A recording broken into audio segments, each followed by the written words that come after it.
Bonjour à tous et bienvenue dans Daily JavaScript et aujourd'hui on va parler d'une fonction qui est très utile en JavaScript qui est de faire des nombres aléatoires.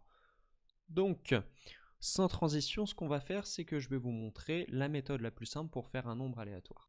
Donc je vais faire un petit disclaimer et vous dire que les nombres random aléatoires n'existent pas en informatique. On parle de pseudo-aléatoires. Donc ça veut dire quoi exactement? Ça veut dire que si vous exécutez une fonction qui génère des nombres aléatoires, si vous l'exécutez, alors on va dire un chiffre au hasard, mais 1 million de fois, au bout d'un moment vous allez revenir sur la même séquence de nombres.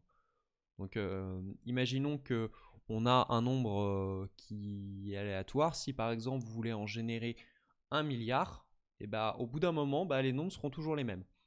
Donc les séquences vont se reproduire, ainsi de suite.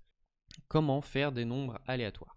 Donc la méthode la plus simple, c'est d'utiliser l'objet math dont j'ai déjà parlé, donc qui est de faire math.random. Donc ça, c'est la méthode la plus simple pour faire un nombre aléatoire. Donc après, moi je me rappelle à l'université, on m'avait demandé de recoder cette fonction math.random pour me rendre compte que c'est pas réellement aléatoire. Donc je vous laisse aller lire la documentation là-dessus si vous êtes un peu féru de maths, c'est vachement intéressant. Donc, ce qu'on va faire, c'est qu'on va afficher le résultat de cette opération. Donc, on va faire un node. On va appeler notre fichier random. Voilà.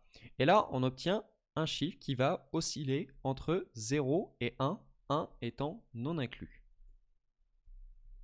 Donc là, c'est pas mal, mais si moi j'ai envie de coder un donjon et dragon, allez, on va coder un donjon et dragon et je veux faire un jet de dés à 6.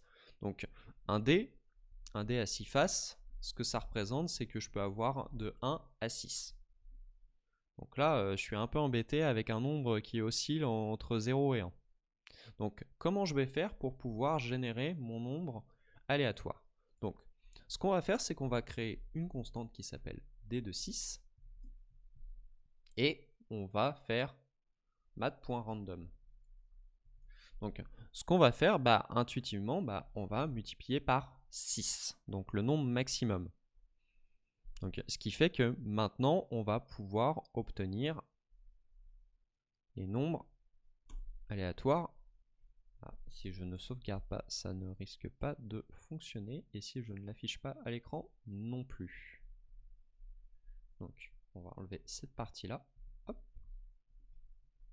On va console log. Et on va faire d de 6. Bon. Là, c'est déjà un peu mieux, mais si on remarque, on se retrouve avec des nombres... à virgule, alors on peut avoir des nombres qui sont inférieurs à 1.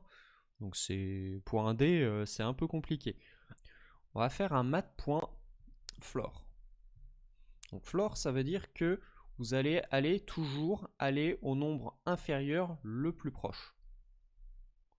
Donc là, par exemple, si on fait ça, maintenant on n'obtient plus que des nombres entre 0 et 5. Alors c'est normal parce que quand vous avez 0,5, ce qui va se passer, c'est que vous allez aller au plus proche inférieur, donc 0. Donc pour pallier à ce problème-là, ce qu'on fait, c'est qu'on va rajouter plus 1. Ce qui va se passer, c'est que maintenant, on va osciller entre 1 et 6.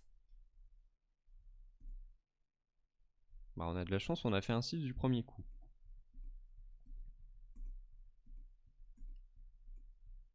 Voilà. Et on a créé un dé à 6 faces. Donc, je vous laisse vous amuser avec ça. Et on se retrouve pour un prochain daily. Allez, à plus et à demain.